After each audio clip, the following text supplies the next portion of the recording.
Patay ang kambal na paslit matapos mat-trap sa nasunog nilang bahay sa Tondo, Maynila.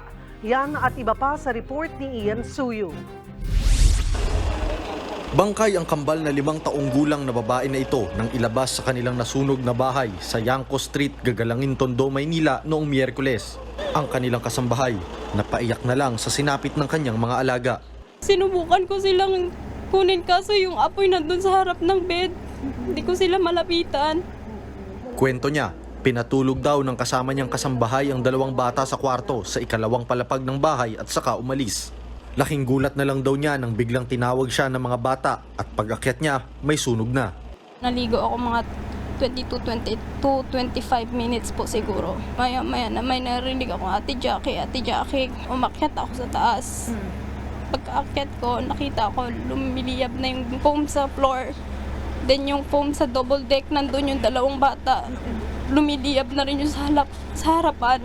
Hindi ko na sila nakuha kasi yung harap ng double deck, lumiliyab na rin eh. Hindi na sila makalapit sa akin. Kumuha raw siya ng tubig para ibuhos sa apoy pero hindi na kinaya. Kahit ang taga-barangay, sinubukang gumamit ng fire extinguisher pero malaki na ang apoy. Ang nanay nasa trabaho nung nangyari ang insidente. Tumanggi itong magbigay ng pahayag. May hinala ang kasambahay sa pinagmulan ng apoy. Electricity yon yung saksakan. Bali nakasaksak po yung electric fan doon. Siguro yun yung nag-cause. Ayon naman sa Bureau of Fire Protection, kasalukuyan po siyang iniimbestigahan. Kasalukuyan po ng ating mga arson investigator. Tubig!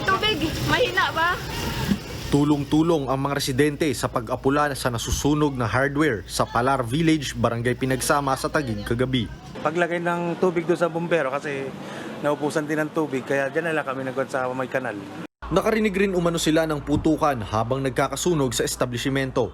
Pasado alas 11 na ng gabi nang naapula ang sunog. Isang empleyado ang bahagyang nagtamo ng sugat sa binti. Tulog na po ako. Tapos parang may naamoy akong nasusunog na tanso. Tapos pag tingala ako, nandito na yung apoy sa likod ko.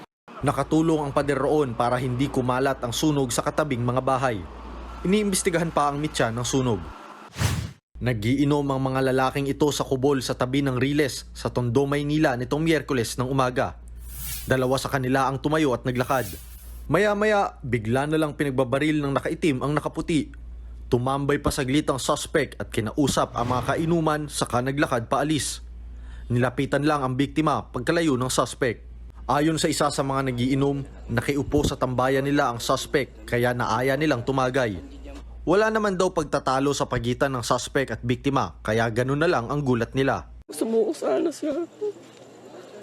Anong kasalanan niya sa anak ko sa kanya? Ba't ginanon siya? Patuloy pang tinutugis ang suspect. Inimbestigahan pa rin natin kung ano yung posibleng motibo. Pwede kasing patungkol sa droga o posible kasing baka nagkaikunan lang itong suspect at biktima natin habang sila ay nagiinuman. Para sa 1PH, Ian Suyu, News 5.